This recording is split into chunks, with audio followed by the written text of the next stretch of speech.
다 넣어요 그냥. 마스크를 꼈으면 그냥 다 넣어요.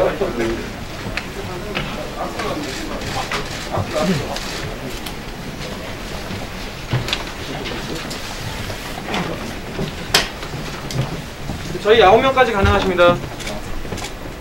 네? 배석 9명까지 가능하십니다. 좀만 오른쪽으로 놓으세요. 네.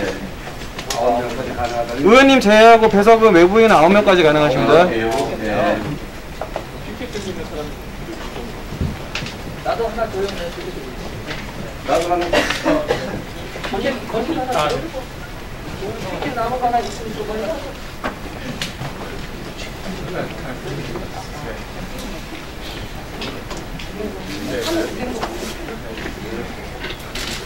예. 한 사람 더 와도 되겠는데? 두 사람 더 와도 돼요. 네, 안녕하십니까. 더불어민주당 을지키는 민생 실천위원장, 을지로위원장 박홍근 의원입니다.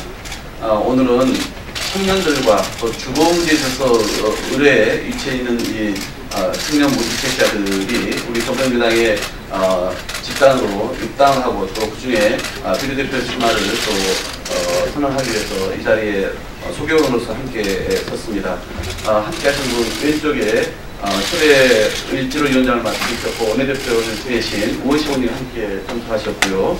그 다음에 제 오른쪽에 우리 당대표 비서실장을 맡고 계시는 김승환 의원님 함께 하셨습니다.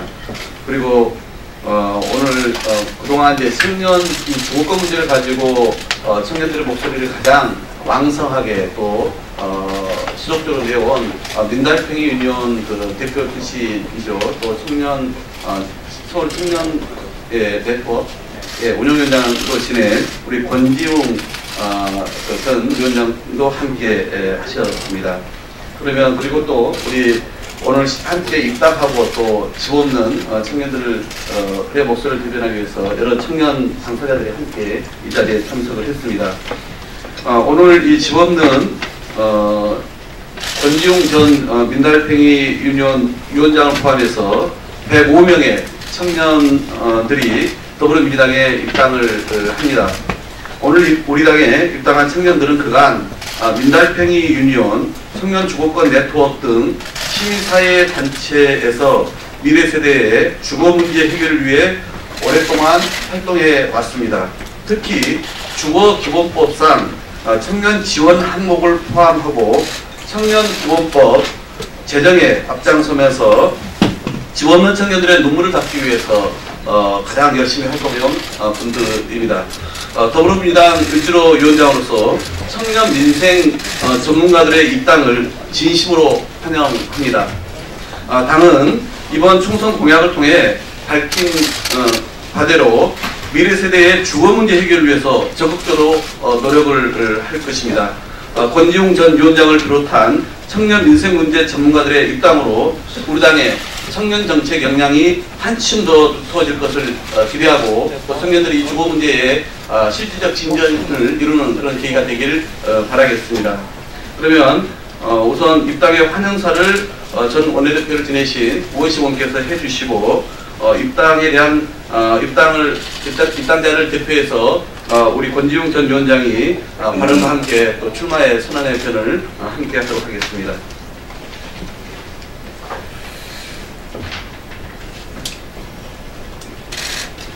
네, 우원식 의원입니다. 청년 민생 전문가 권지웅 전 민달팽이 유니온 위원장을 비롯한 집 없는 청년 105인의 공동 입당을 진심으로 환영합니다. 정권 능력 있고 소신 있는 청년들이 우리 당을 선택해 주셔서 청년 활동부터 해온 선배 의원으로서 정말 기쁘게 생각합니다. 한 조사에 따르면 대학생 1인이 등록금 및 생활비 등 대학생활에 쓰이는 각종 비용을 합해보면 평균 7,625만 원에 이릅니다.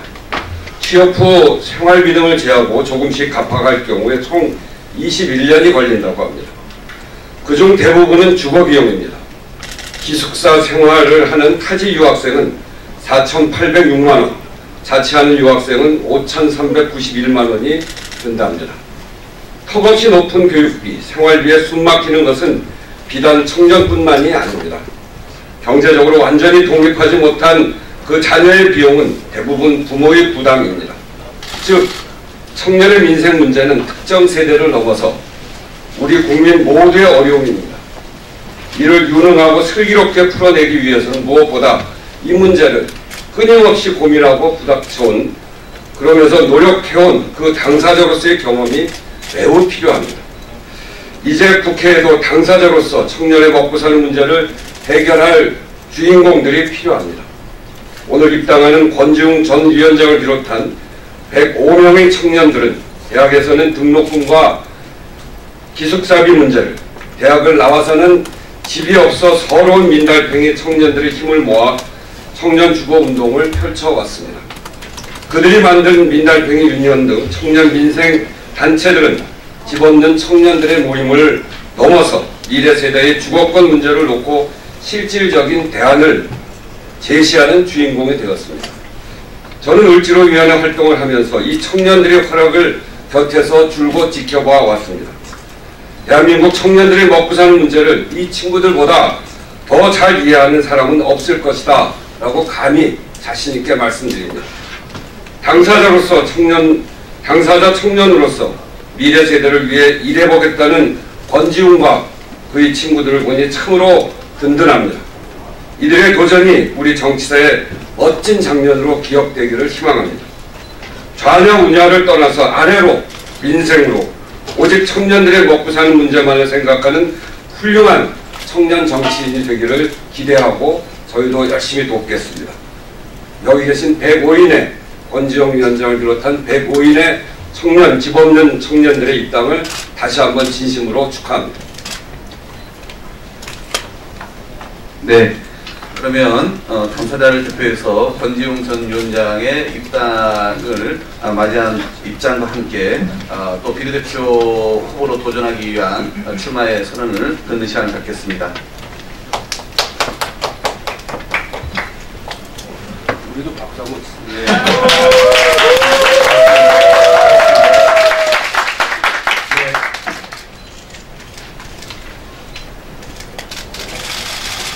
네, 오늘 저는 더불어민주당에 입당하게 된 권지웅이라고 합니다. 환영해 주셔서 감사합니다.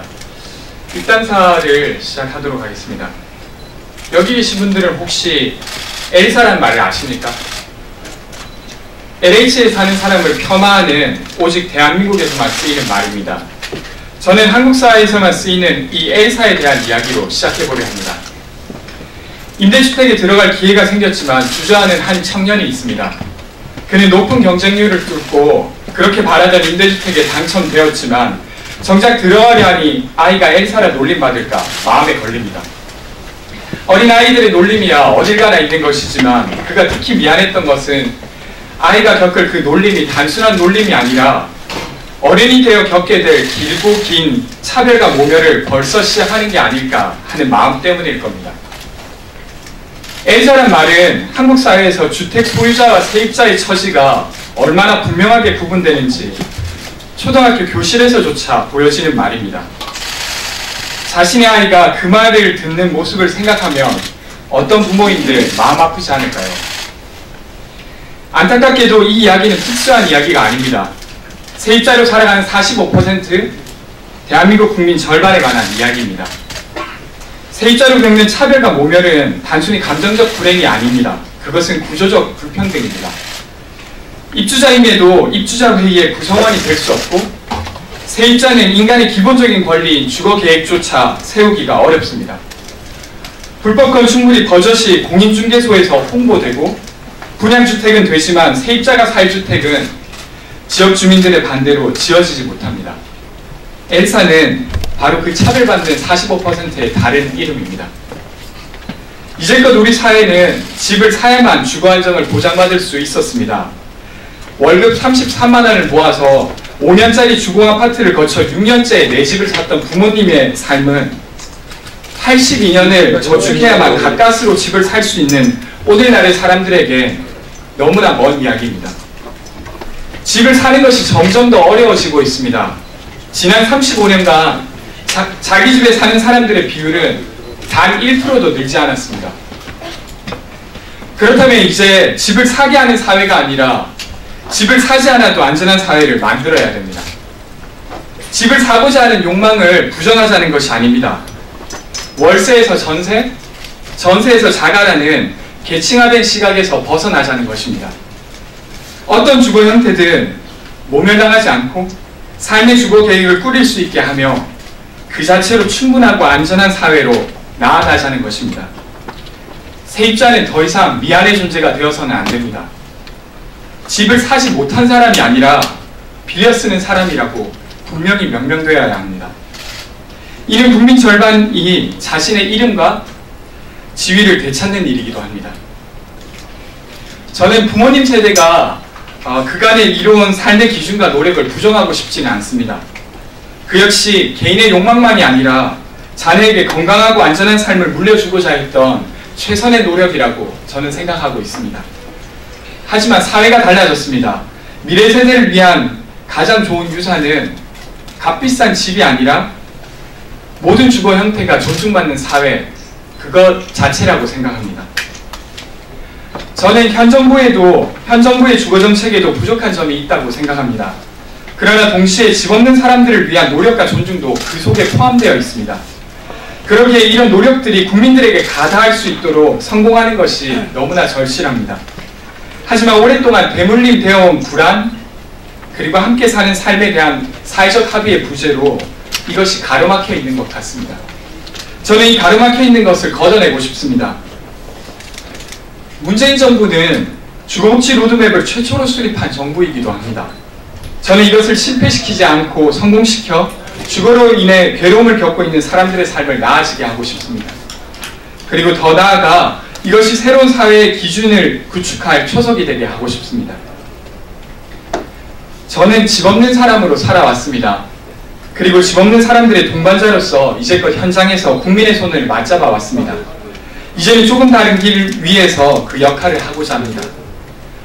국민의 45%가 집이 없는 사람임에도 국회의원 중 단 12%만이 집이 없는 사람입니다. 세입자 문제를 자신의 의제로 다루는 국회의원은 거의 찾아보기가 어렵습니다. 왜냐하면 지역구 국회의원 선거에서 세입자 의제로 당선되기가 쉽지 않기 때문입니다. 하지만 그렇다고 입법 현장에서 집 없는 사람들의 목소리가 필요하지 않은 것은 결코 아닙니다. 지금의 주거 문제를 풀기 위해서는 더욱 필요합니다. 민주주의의 최후 보루는 깨어있는 시민의 조직된 힘입니다. 노무현 전 대통령의 말씀입니다. 저는 오늘 집 없는 100명의 사람들과 함께 집 없는 사람들의 정치를 시작하려 이 자리에 섰습니다. 저는 이번 21대 더불어민주당 비례대표 국회의원 경선에 출마합니다. 길 위에서 함께 해왔던 집 없는 국민의 삶과 목소리를 이제는 국회를 통해 삶의 변화로 만들어내고 싶습니다. 제가 입법부에서 일할 수 있게 꼭 도와주십시오. 함께 입당을 결심해준 분들께 감사드립니다. 그리고 저의 정치를 손님이로 맞이해준 더불어민주당 그리고 을지로위원회 의원 및 당원분들 모두에게 감사드립니다. 시작부터 이미 큰 빚을 지고 있는 듯한 느낌입니다. 경청해 주셔서 감사합니다. 이상입니다.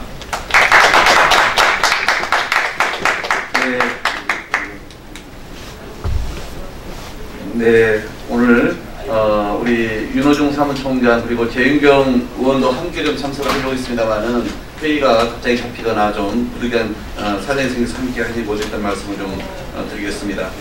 원래 포토노트 준비를 했습니다만 네, 따로 그냥 이 피켓을 한번 들고 다시 한번 그러면 기자회견을 마무리하는 시간을 갖겠습니다. 정말 집 없는 사람들을 위한 정치 그리고 우리 세대적인 약자인 청년들을 위한 정치의 시작점을 알리는 그런 시간이기도 합니다. 그래서 우리 권지웅 전 위원장과 함께 내려가서 내려가면 우리 식구들 다 같이 찍을 거예요. 네, 그렇게 한번 볼까요? 네. 우리 오신 식구들 다 같이. 네, 이쪽으로 다 쏘세요. 그냥. 같이.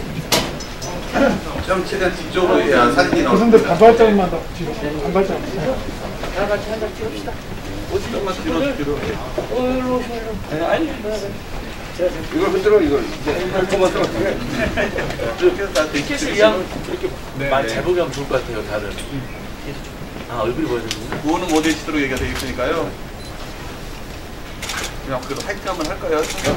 예. 집 없는 청년들을 위한 정치 화이팅!